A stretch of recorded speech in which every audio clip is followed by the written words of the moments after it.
everyone, and welcome to the China EVs and More podcast, where my co-host, Lei Xing, and I will go over the week's most important and interesting news coming out of the global EV, AV, and mobility sectors. What Lei and I discussed today is based on our opinions and should not be taken as investment advice. For those that are new to the show, welcome. And to our loyal listeners and viewers, welcome back. We ask that you help us please get the word out about this podcast to others, and of course, tune in next week. My name is Tu, and I'm the managing director at Sino Auto Insights, a global management consultancy that helps organizations bring innovative and tech-focused products and services to the transportation and mobility sectors. I write a free weekly newsletter that we pull many of our discussion topics from. You can sign up for it at sinoautoinsights.substack.com, which, of course, I encourage you all to do. Hey, on the road, Lei, can you please introduce yourself? Yes, in the city of brotherly love. And this is episode long-awaited, episode 243, number 243. Coming back from our hiatus from last week. Brotherly love. Speaking of love, we're getting some love back in the sales in March, which is the way it should be, and it should have been. So nothing surprising there. I was just in New York for the NY Auto Show 2 days ago. We can talk about that. I think it's the China factor, the China buzzword. For the 5th straight year that I've been there, it has never been more chatter on China at New York Auto Show. It's the sign of the times, right? Sign of the times. And we can begin there. We can talk about the March sales. I actually, a bit late this month, just catching up on last night on some of the numbers. I think what's striking is export share remains significant among the big guys, at least. And overall sales rebounded in a big way across the board, right? Which is what we expect. I'm actually excited to hear about your week-long or 2-week-long experience with your new car. Let's do that first. We can talk about that later. Just speaking of brotherly love, right? I'm loving every moment of it. It exceeds my expectations. Let's put it that way. Okay, right on. Well, let's talk about the sales numbers then. We are getting to the end of first quarter. We know it's Chinese New Year, so we also know that subsidies were going away, so there's probably going to be a funk. BYD has acknowledged the struggles. Now, some of these companies are also, over the last couple of weeks, announced their full-year earnings for 2025 in sales. So we can kind of combine that discussion a little bit, but what were your thoughts? What stood out? Yeah, so I look at these numbers. BYD, they're back in the 300,000 range. Their export share is close to, it's more than 45% year to date. So in the first quarter. Geely is right around 35% in March. And Chery, this one stood out a lot. Almost 2/3 of their sales reported in the first quarter were exported. Great Wall Motor, close to 50%. I think it's both good and bad. It's natural that the share of export is rising, but at the same time, that reflects the competitive pressure at home. And I just saw this number reported about the Mercedes CLA selling just a few dozen units in February or March. Not officially reported, but it's low. It's quite low. Yeah, so both good and bad. But overall, I think things are picking up. As we've seen in the recent days and weeks, every other day there's a new model launch.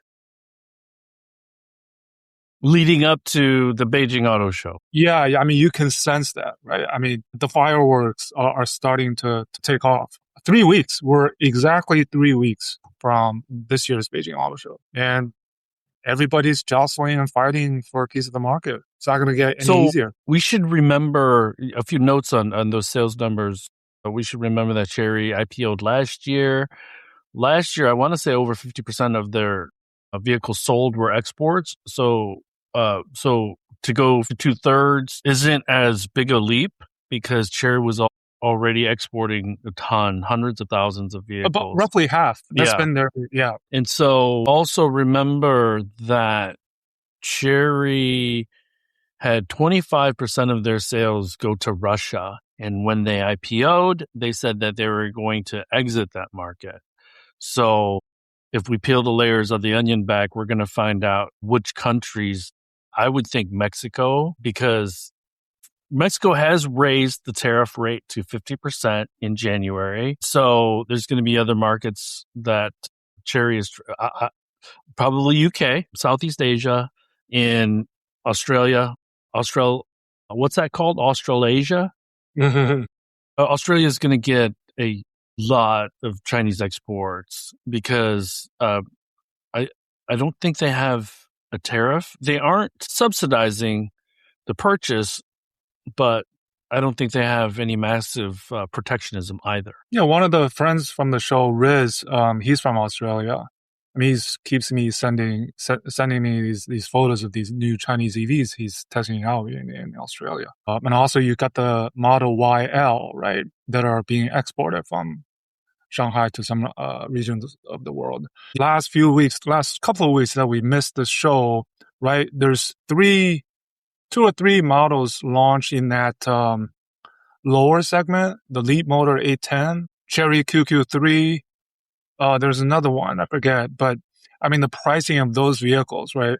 Leapmotor 810, sub 90,000 RMB with LiDAR. That's epitome of evolution, right? Of this gen. How do you go from there? And then you have just a few days ago, the Huawei CATL Qualcomm on the new, there's too many models. I already forget.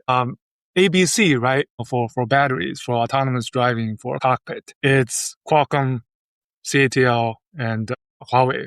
I mean, the BZ7 launched and it's using Huawei, it's using Xiaomi, and it's using Momenta. So I tweeted about what does Toyota bring to the table outside of the brand, the logo on the vehicle, at least in China. Okay. So this is a fine line because Sato also got up on stage or wrote an email to his employees that yeah, I saw that. They need to get competitive because they're not going to be around if they're not. So we're seeing more and more. I think Jim Farley's already done it. Sato has done it. Even Wang Chuanfu calls to action. The one concerning thing about the Cherys and some of these other companies, these Chinese companies, is that they're losing out on domestic sales, which is concerning. Now, if they were growing both pies, that would be okay for me. But if BYD wants to get to 10 million because they want to overtake Toyota eventually. So they're at 4.6, 1.2 of that or almost 1.2 of that was exports. So they need to increase sales a little bit in China. I would love to see that they have 6, 7, 8 million units of sales eventually in the China market, because that means that they're strong domestically. If they can't compete domestically, then once more Chinese automakers go abroad and match them in other markets, then I don't see how they would be better in an external market than they would be in a domestic market against the same competitors.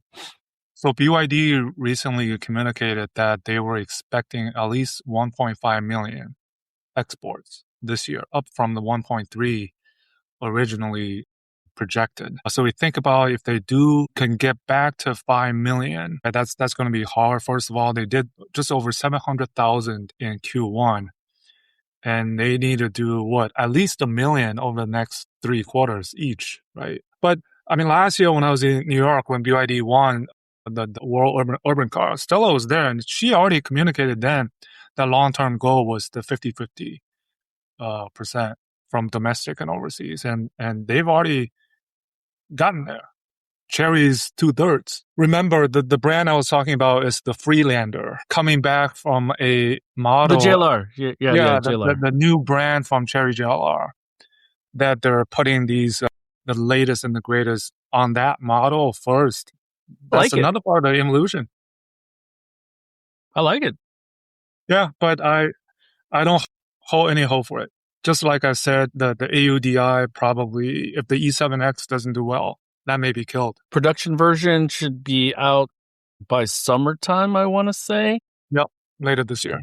And so was that a real or was that a digital picture? No, that was that a they concept. It's called the Concept Yeah. 97. No, That was but was shown. it a real? Was it Yeah, real it or was was real. it They showed okay? two real cars at the event, which previews kind of the first rugged SUV coming later this year. I was talking about this golden formula to be successful. Every one of these foreign brands has at least one element of, be it the Huawei, be it the Momenta, be it the Volkswagen has this new one launching with Xpeng's Touring chips and VLA. Leap Motor, right? More recently, there's been also chatter, I think you pointed out in the newsletter, about potentially what's happening in Canada, a Leap Motor based model for Stellantis. So let's unpack that for 30 seconds. Currently, Stellantis has a factory in Ontario, just outside of Toronto. They were originally supposed to put another product, I think a Jeep, in that factory because of the USMCA. There's a free trade agreement between Canada, Mexico, and the United States for passenger vehicles, more than just passenger vehicles. But that's why a lot of companies are building in Canada. Canada's a decent sized market, but then you can export to the United States without penalty. That's not the case anymore. And to appease Trump, Stellantis pulled production of the Jeep back to the United States. So that factory is idle currently. And this is on the heels of Carney's huge announcement in January that they were going to cut 100% tariffs from the Chinese imports. Of course, Carney is trying to create innovation, bring more jobs. And so this would make sense that Stellantis is looking to fill that factory with. And this is where I'm not clear. Is it Stellantis badged vehicles or is it Leap Motor badged vehicles? Could it be both? I'm not sure, but it would be a clean energy vehicle factory. So the Canadian unions are already talking kits won't be enough. We need full production. But you look at Spain, where Leap Motor is working with Stellantis. They originally shipped kits to Spain for Leap Motor products, I think the C10 or something like that. And then they're going to move to full production on October. So maybe they grandfather that in like Canada. One of the things that I noted in the newsletter was I'm sure that all the other automakers that build in North America are waiting to see how that final negotiation works out and whether or not the Trump administration has any severe response towards Canada inking a deal. Now, Carney, I'm sure, is very, very sensitive to the fact that any major announcement with a Chinese automaker is going to be met with, let's say, not very happy response from the United States. But Canada has to do what it has to do. It's in a really, really tough spot. Does it make sense for some automakers, some Chinese automakers, to build both in the United States and Canada? Yes, it does. But I don't think they can build two factories at once, one in the US and one in Canada. So a lot of them are just going to have to make long-term decisions amongst all this uncertainty. Yeah, Canada is just a little bit more decisive, whereas Mexico is kind of tied up, right? Because they increased the tariffs rather than Canada, which reduced the tariffs. And all three parties still are working on the USMCA. And one of the sticking points has to be And passenger vehicles. from the New York Auto Show, right, there's some chatter there that they still want to get, at least the dealers, right, the OEMs, they want to get the USMCA done. They want it to be one that has worked before, and for this part of the region, for it to somehow work again. But now it's just more complicated, right, with China now in both, like, I joke, right? NIO opened their first NIO house in the Americas. When are they going to open their first NIO house in America, Costa Rica? So, I mean, it's not too far away. And there's a lot of Americans in Costa Rica. Yeah. And then Canada, obviously, the U.S. will not allow the Chinese import into Canada to come into the U.S. I mean, you probably can get it in, but I don't know. Well, you hit the nail on the head. The USMCA was very clean, but the Trump administration blew it up anyways. Now, we can debate. That's a separate debate about the whys, but now that the Chinese and the Canadians have officially welcomed the Chinese to enter Canada, now it's getting really complicated. It's interesting since that Trump's comment after he visited Detroit, he said, well, let the Chinese come in, right? He hasn't officially commented anything on that point, like confirming that he's welcomed the Chinese to come into the US and build. But NADA is not having any of that. The Alliance for Automotive Innovation is not having any of that. NADA is wavering. I'm They're gonna official. share that. Yeah, a little bit later on the New York Auto Show. It's very thought provoking. Their official stance as an organization, an advocacy group, is they don't want them, but they're saying we can't control our dealers, so they're wavering. Basically, I want NADA to modernize because last week Rivian won a lawsuit in the state of Washington to be able to sell direct to consumer in the state of Washington. Does that help them in the rest of the United States? Maybe, maybe not. But if NADA and the dealers were so focused on the customer experience, then why is the vehicle sales process one of the worst, always rated one of the worst sales processes by consumers? It doesn't make any sense to me. So one of the best things about buying a Tesla is that exactly that buying process. Everything through the app, and then you go pick up the car.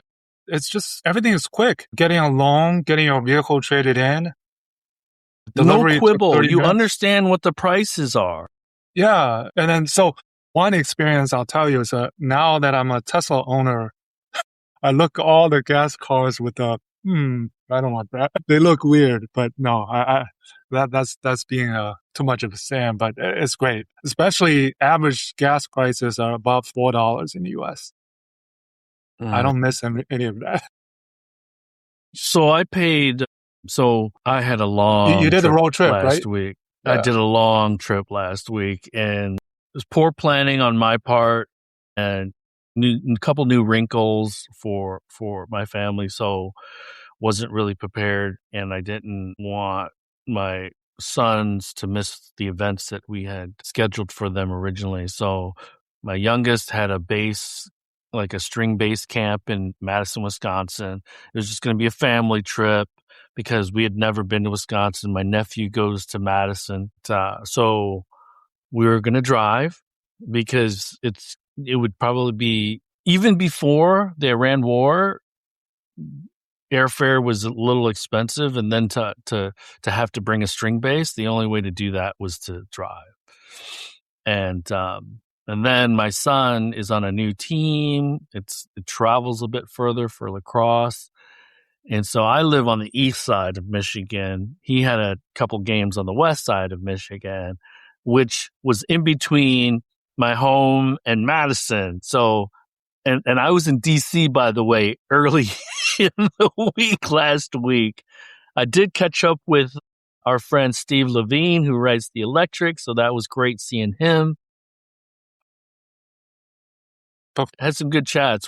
We had dinner at this place called Duke's right in DC. So a couple other friends. Grant Schwab from Detroit News, he also stopped by to say hi and had dinner with us. But anyways, so flew from DC to Chicago Midway, and then my wife picked me up.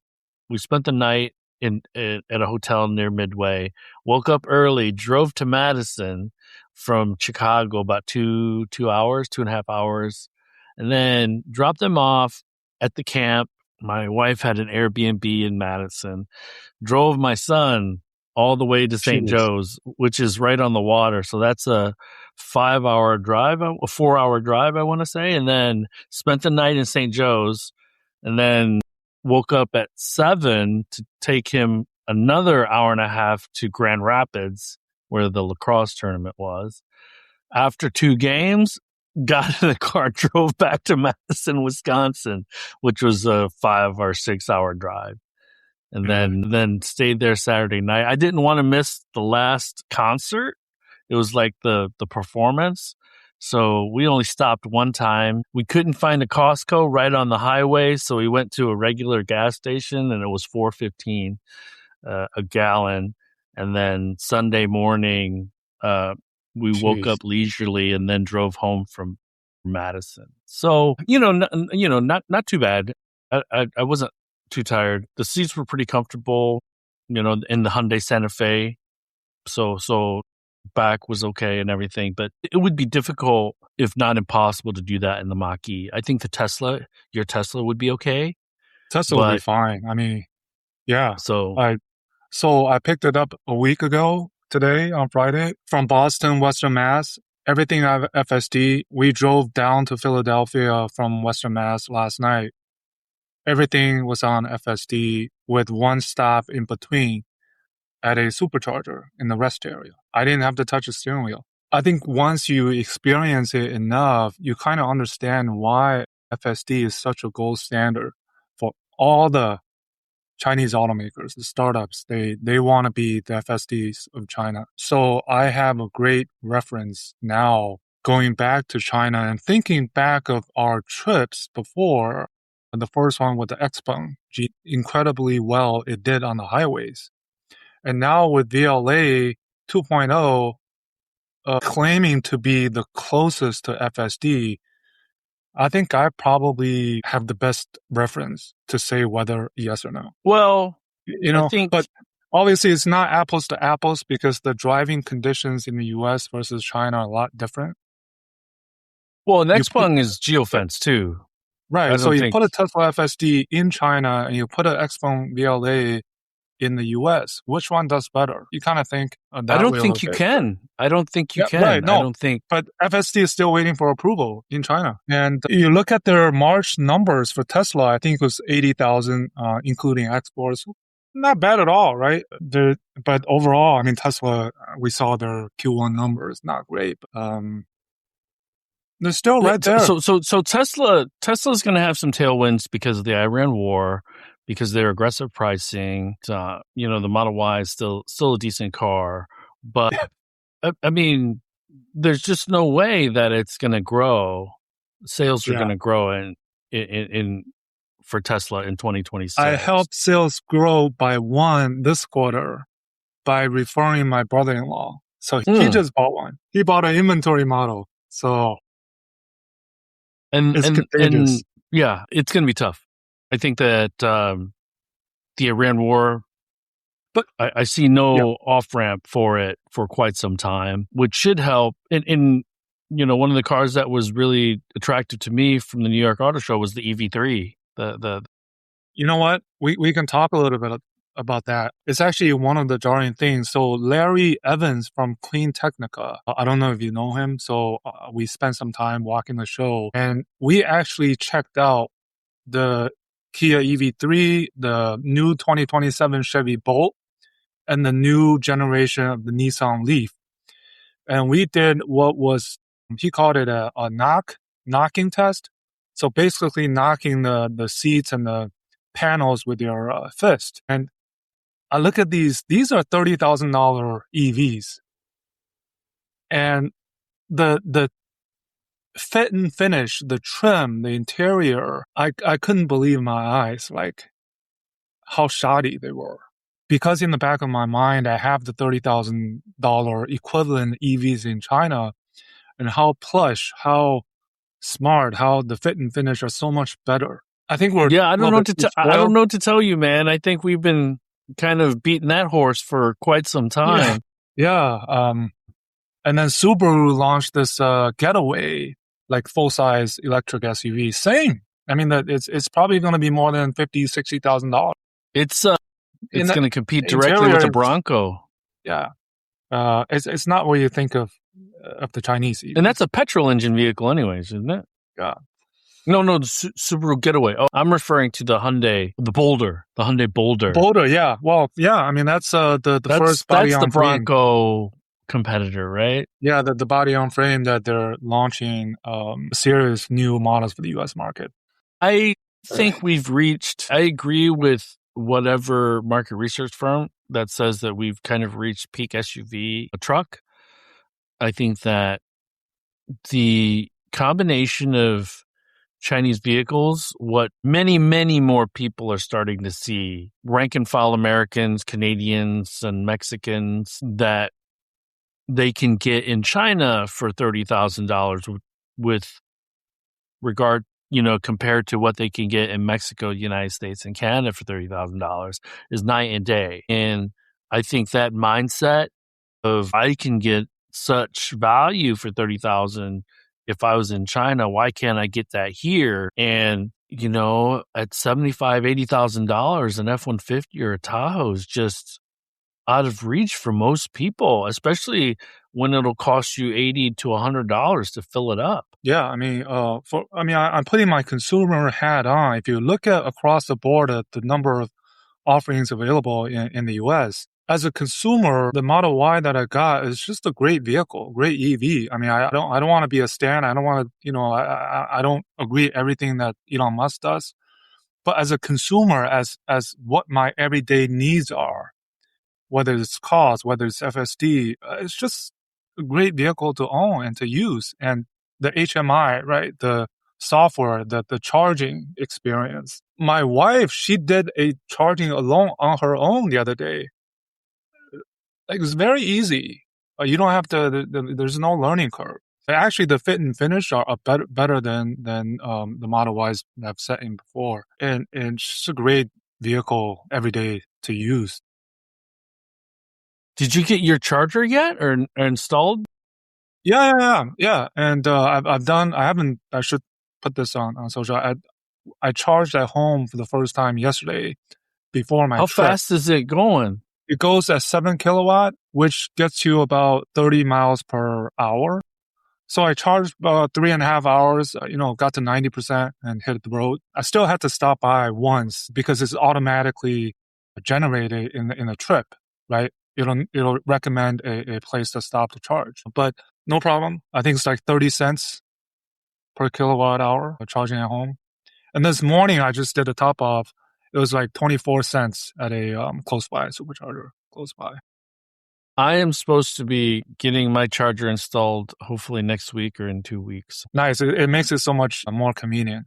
And, I get 2,000 miles of supercharging for free because of the trade-in. So everything supercharging right now is free for me. So for this road trip, I'm paying nothing, basically. If I believe that everyone was like you and very conscientious about when you're using FSD to still pay attention, I posted then I would on Twitter about my honest thoughts. I called it powerful, but with limitations. So that's where if I knew everyone was as conscientious as you behind the wheel using FSD, then I wouldn't have any problems with Tesla allowing anyone to use it in anywhere. But I know people aren't paying attention. I know people are really, really over-relying and trust it too much. When you drive, when you get your driver's license, when you do the driving license test, when you make a turn and you got to go back like that, right? Or to your right, to your left. I still do that, even with FSD on. It's just become a habit that I want to be trusting the system, but I also want to make sure I'm still responsible. And so I still do that, even if it makes it the automatic lane change, just to make sure that there's no one next to me that, but it does so much help in terms of fatigue on the road trips. That's the value, I think. That's why I'm loving it. And okay, so we can talk a little bit more about the New York Auto Show because there's a few other points I wanted to put across. First of all, it was nice meeting Nick Tork, and they won again, right? The Lucid Gravity won the World Luxury Car of the Year. Second time that they've won an award. Firefly, obviously, now becoming in the second consecutive year, a Chinese brand has won the World Urban Car of the Year. And I say the sign of the times. I think going forward in that category, I don't expect any other brand other than Chinese to win that category going from forward. And then next year and the year after, expect other Chinese brand EVs to win in the other categories. I think there's no stopping. And the crazy thing is, this award is given in the US where the EV take rate is falling. And all 5 categories are won by EVs. It's just the most weird thing. I am concerned as someone who lives in Michigan and who tracks the D2.5 pretty closely, as closely as I do the China market, because the U.S. market is so personal to me. I'm concerned. I'm very concerned. I'm actually relieved a little bit that you hear rumors that at least 1 or 2 of the U.S. automakers are trying to partner, trying to set the terms of engagement for the Chinese entering the North America, specifically the U.S. market. We've heard that Farley has spoken with the Trump administration. You know what? That's just a realization that this is inevitable. I'd written this in the newsletter. And, I got a little spicy, Lei, because I was like, look, if there's going to be a joint venture between Ford and BYD, I just made BYD the example because we know that Farley has spoken with them. I was like, executives with only Dearborn or Dearborn plus Europe experience with no China experience, they're going to get rolled on any joint venture with BYD or any major Chinese company. I just think that it is so important to understand who you're dealing with as a joint venture partner. And there's so much scar tissue that Ford still has from their challenging relationship with Chang'an. Do you think that if you've never experienced the China market in any significant way, you could come in and manage a joint venture in the United States, let's say in a positive way, productively? I think it'd be tough. And then the other part about the NY Auto Show, I think that stood out to me was Hyundai and Kia are always there. They're always big at the LA Auto Show, but Hyundai, right? You talk about the motor. The Hyundai is 40 years in the US already, and up until I think they've invested $20.5 billion up until this point over the past 40 years. They're going to invest $26 billion in the next 2 years. And they want to produce 80% of what they sell in the US in the US. So I think this is, I put up a little video. I mentioned that this is a great case study for the Chinese to think about like a Korean brand that doesn't feel like a Korean brand. I'm just That made me laugh. thinking like this is the other side of the equation. That's a good one, Jeffrey. Right? Good one. Yeah.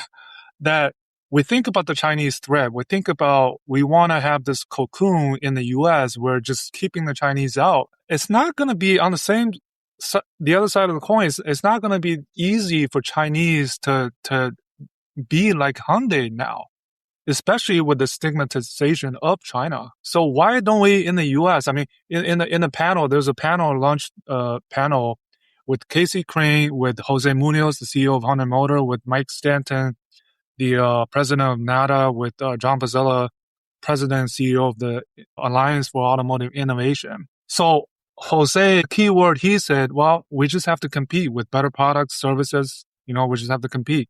The other two are all about level playing field. And they want consistency in policy, which I'm like, there's none of that. There's no level playing field in the U.S. There's no level playing field anywhere. Hold on. Let me stop for a second. Bozella and Stan, isn't that their freaking job to advocate for that? That's their job in the United States to do that. They might as well call themselves the Alliance for Automotive Protection, right? They call themselves the Alliance for Automotive Innovation. Yeah.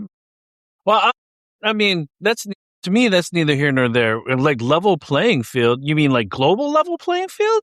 Yeah. Like, how does that work? They should just worry about the United States, number one. Number two, they should advocate for a level playing field and consistency in the United States and or what terms and conditions. They haven't said anything about what would be the terms that they would need to allow the Chinese to come. Articulate that, right? Yeah. And then we can have a discussion. Until then, these are talking points that are meaningless to me.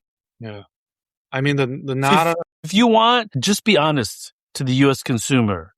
We believe the U.S. automakers are going to get rolled if we allow them to enter the U.S. And we don't care if they hire Americans to build their cars. We don't care about anything. We don't care if we require that they use U.S. technology for cars built and driven in North America. Because that's the thing to me. Fine. That's the most frustrating thing. They're not articulating all these things that they would need to make them happy outside of what you had just said, not allowing them into the market. And there's the consumer, there's the demand side of the equation that nobody talks about. Do the American consumers, I bet there's a lot of them that want affordable EVs, and we're not there yet. And why don't we do something why don't they do something? Maybe have a small, kind of like what Canada is doing and test it. And you want competition, well, bring competition, right? You can't just be in a cocoon and be protected. Here's the thing, Lei. And again, as someone who lives in Michigan and deals with this stuff on a weekly basis, you hit the nail on the head. Americans want affordable vehicles that offer value to them. Not cheap vehicles, affordable vehicle. There's a fine line. And they don't prefer Chinese vehicles. They want affordable. I don't think they care if it's American or Japanese or Korean. That's the thing. So what the current crop of OEMs is not doing is offering them this value proposition. That's why there would be demand for the Chinese cars, because they offer better value. And I'll bring it back to that NOT test that you did. And so we know what you can buy for $30,000. Is it going to be $30,000 in the United States? It will not be $30,000 in the United States unless they build it locally and several years go by.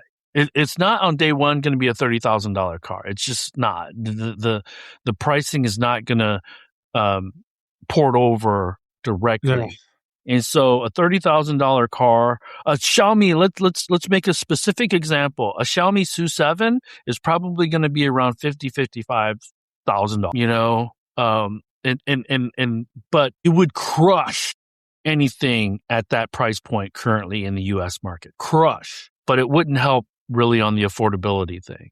Now these $10,000 and $1,000 vehicles in China might be 20, 22, 23,000 in the United States. And I think the Xingyuan would still be a pretty good value for an American consumer. So the other thing that the two panelists talk about, right? So the inconsistency of policy that with Trump now, every other day, something new. He could just blurt it out, right? Whereas in China, you have this roadmap of what happens at this point in time, and you follow that roadmap. How do you, as automakers, as OEMs, when you don't have a clear roadmap or a policy, the billions of write-offs?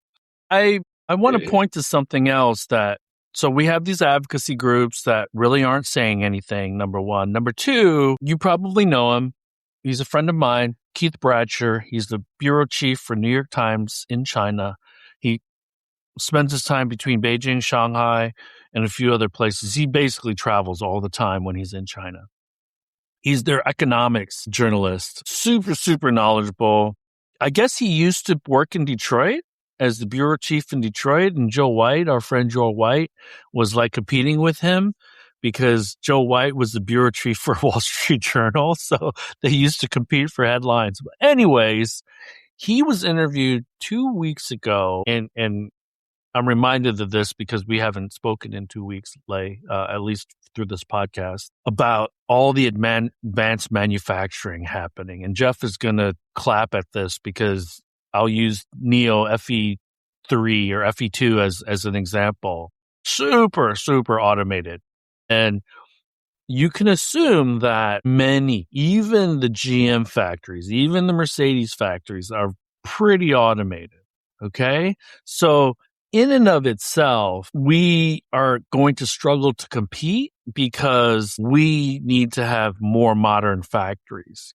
Our constraints in the Midwest is that it's very strong and heavy UAW, which is pretty much anathema to anything advanced manufacturing because it'll eliminate jobs, generally speaking. Okay. And labor rates aren't US high in China, yet these companies and these industries and these factories are very automated because it creates more efficiency, it creates more consistency, and that's why they can do the things they do. Advanced manufacturing allows them to be at China speed. Okay? So there's these foundational things that the United States needs to realize that make us uncompetitive. Now, my father was a UAW worker, so I get the need for unions and collective negotiations for benefits and salaries and hourly rates. I get that, but I'm not a politician, so I don't know the answer to that. But I'm ready and willing to have these tough conversations just to lay everything on the table to make sure that everyone who's at the table understands what we're up against. Okay, so I'm jumping off my soapbox. Yeah, both. We're both kind of jumping off. I mean, this was by far the most jarring. I think it was thought provoking, but I mean, I couldn't disagree more with what these two association or guys said. It's just Well, the other thing that I think, and Jeffrey brings this up, I'm reminded this by a quick post by Jeffrey, is that the Chinese universities, you and I know over the time that we lived there, universities just popped up. Some of them just wanted government money, and they were never really great universities, but young Chinese would go to these universities and get these degrees.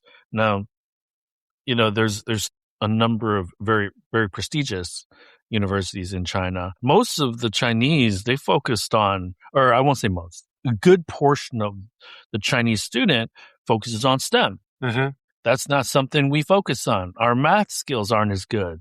And these are just facts. There's no opinions here. These are just facts. And so when you have 4 times as many people in a country, and then all else being equal, there's just going to be more engineers, man. And then you look at AI. What are most AI researchers? They're Asian. They could be American, but they're ethnically, a lot of them are Asian, whether they're South Asian or Southeast Asian or East Asian. A lot of them are Asian. So that's the reality. That's a fact. I'm not stating opinions, right? So anyways. Well, I mean, you look at BYD. I remember this number from BYD's annual report. They had over 120,000 engineers, and their R&D investment in 2025 was 62.4 billion RMB. 2.4 billion RMB. I mean, the number of engineers they have is probably more than the entire US, European automakers combined.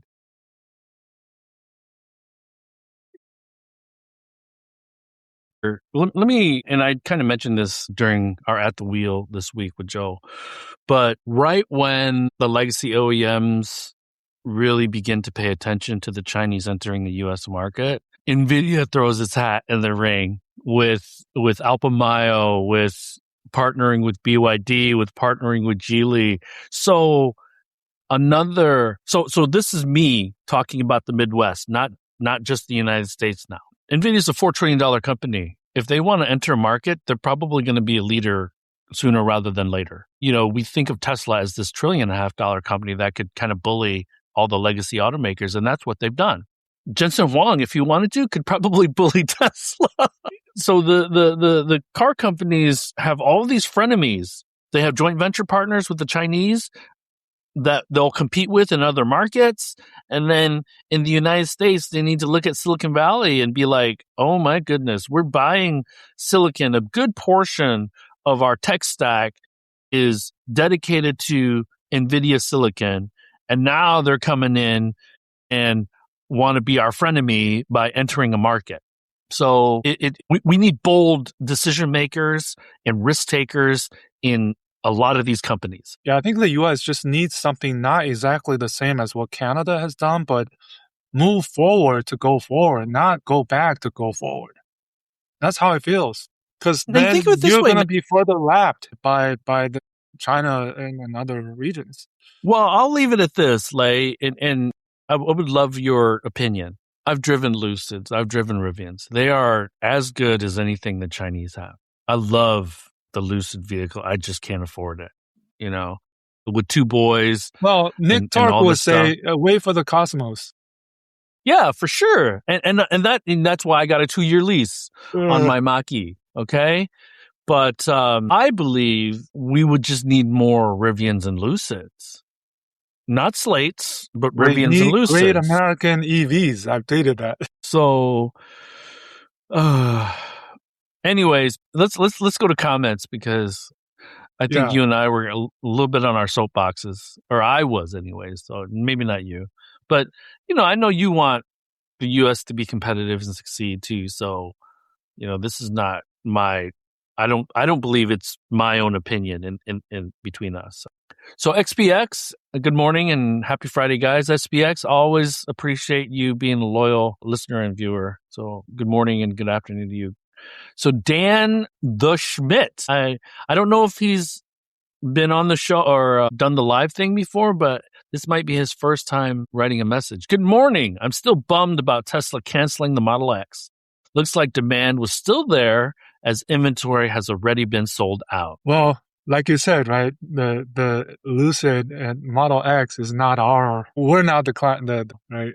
Well, and Dan, the important thing to always remember too is that if Tesla isn't going to invest further in the Model X, and we're talking the Model X, a few thousand a year, so it becomes more burdensome for them to keep it in the product lineup from a cost standpoint, from a complexity standpoint. Yeah, 16,000 other models in Q1 delivered. So, right. So that's Cybertruck X and S. Well, I would think that it's maybe a 2-to-1 ratio for SX and then Cybertruck. S plus X and then Cybertruck, maybe. SPX, due to the war in the Middle East, what impact sourcing, transport to the industry have been observed? What other ramifications do you expect if it drags on months? So you want to start that, man? Wasn't a Chinese ship turned around recently, a few days ago in the Strait of Hormuz? So that's still being discussed, right? Because that's partially the reason why the gas prices are going up everywhere in the world, right? Not only gas, but diesel, but it's affecting farmers, right? And then that's obviously going to drive up gas prices going up, right? Which is kind of like a extra incentive, even in China right now, and obviously in the US, to drive more demand. At least people look maybe on the market for EVs. But in China, I think it's no longer it's a market driven competition, anyways, regardless of the Iran situation. It's gone past the tip, right? So let me add to that. We talked a little about this earlier this week on the other podcast. So helium, a lot of helium comes out of the Middle East. Helium is needed for silicon fabrication. Diesel prices have actually gone up twice as high as gas, petrol. So there is a Sky News reporter. His name is Ed Conway. He does these 10-minute things and he posts them on LinkedIn. He did one on Iran. I would recommend to watch that because he does a really, really good job. He does other 10-minute videos, but this one in particular is SPX is good for Iran. Natural gas is and a lot of that goes to China, the natural gas. So there's that's going to be constrained. And then in the automotive world, like at a GM, what they typically do on the sourcing side, they have 3 major buckets. They call it chemical, mechanical, and electrical. Chemical, because plastic is a chemical. And what goes into plastic? Petroleum. So everything under those 3 buckets is likely going to increase. Component pricing across the board is going to increase for the OEMs, okay? And I've explained this in the other pod. They have contracts. So Lei HVAC, plastic HVAC supplier, 2 motors buys from Lei. Okay, so you inject mold an HVAC system, and then you sell it to me. Now your pricing has gone up. Okay, your raw materials pricing has gone up. What normally is in the contract between you and I is you eat anything that is above or below 10% of a price increase or commodity price increase for you. If after 10%, you can come back to me and request a price increase. Okay. So that's likely going to happen over the course of the next several months if the Iran war continues. There's going to be price increases on the components for every OEM. Because remember, it's not just the gas that's costing us more at the pump. It's the component pricing that is going to put upward pressure on component pricing. And then, we took out CAFE standards in the United States. So the big the D2.5 were licking their chops. We're going to sell more Rams. We're going to sell more Tahoes, Silverados, and F-150s. So with the pricing the way they are, and if pricing gets to $5 a gallon, will we see the D2.5 put money on the hood, discounting sales of these big SUVs? That's a possibility in the next several months because of the Iran war. So hopefully SPX, that gives you a much better idea of what we should see increasing in price in basically everything. Why would EV company SSJJ, who's also been Olo of Viewer, why would EV company like Xiaomi, Xpeng want to enter EREV when we all know that those segment is shrinking and future market size and growth estimate all suggest EV segment will be biggest? It's still, EREVs is still such a big component of this transition at this point. I think if you listen in on William Li when he talks in the earnings calls, he would always point to the BEVs, large SUVs, actually growing much faster than the extended range versions. But there's still a big market there. I think you're going to see Xiaomi going there, Xpeng, obviously cost. There's still people that want these 1,500 kilometer range vehicles. And when you don't have the mode as NIO does with this battery swapping, obviously you want longer ranges. When are we going to see it completely transition? I don't think it's a short time period. It's Volkswagen, they're late to the game, but they're depending on this ID Era 9X to be a hit out of the ballpark to give them some momentum. But I'm still kind of, I have sweaty hands looking at the ID, see how they do, because they're now 300,000, 400,000 RMB range. How much more options you can have in that price range of other EREVs and other BEVs. Look at, NIO ESA, they just delivered 90,000. They just delivered another 10,000 units in the last 2 weeks. Here's my quick take. We don't even have the answers. It's just... Here's my quick hit, SSJJ00. It's a product strategy. A lot of companies want to cover most of the market, meaning that if I only sell a BEV, there's a portion of the market that I'm not addressing. I think there's a product strategy aspect to it.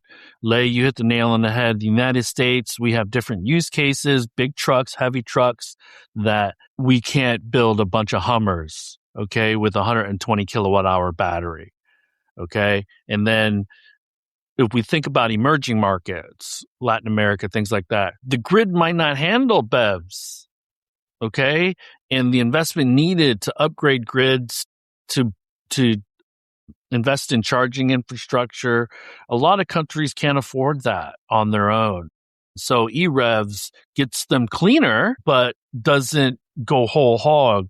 And I believe we need to look at the established, mature markets like Europe, the United States, North America, to a lesser extent, Canada and the United States within the North America, as more of the BEV embracing. And then EREVs kind of in the emerging markets where it might be more challenging to invest heavily into the grid, invest heavily into charging infrastructure. So Ford is launching their next platform as an EREV, right? This new pickup. Hyundai is launching EREVs. So think about this. The EREV market probably in the next 2 years are going to take off in the US. And what better options to have some of these Chinese EREVs in the US? You raise a good point, SSJJ, but it'll depend on how fast battery technology and charging technology continues to advance. I think that's the wild card. Good morning. Do you think BYD would recover its sales volumes in its home market of China this year? Does it have to? The market's not forecasted to grow. So there's few things, right? You want to be profitable.